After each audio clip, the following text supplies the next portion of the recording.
ગતિ પરમાત્મા તરફ થવી જોઈએ. આ ક્ષણભંગુર સંસારમાં રહીને પણ આપણું ધ્યાન ઈશ્વર તરફ જવું જોઈએ.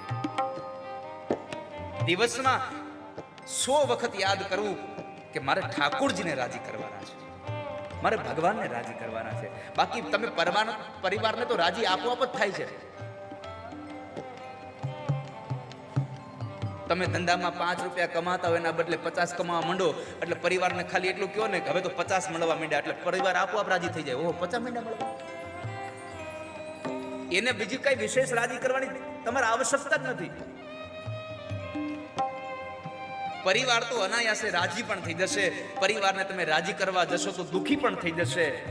પણ રાજી કરવા છે તો વાલા ભક્તો ભગવાનને રાજી કરો. ઠાકોરજી મારાથી કેમ રાજી થાય, મારો હરિ કેમ રાજી થાય, એવા મારાથી કામ થાય.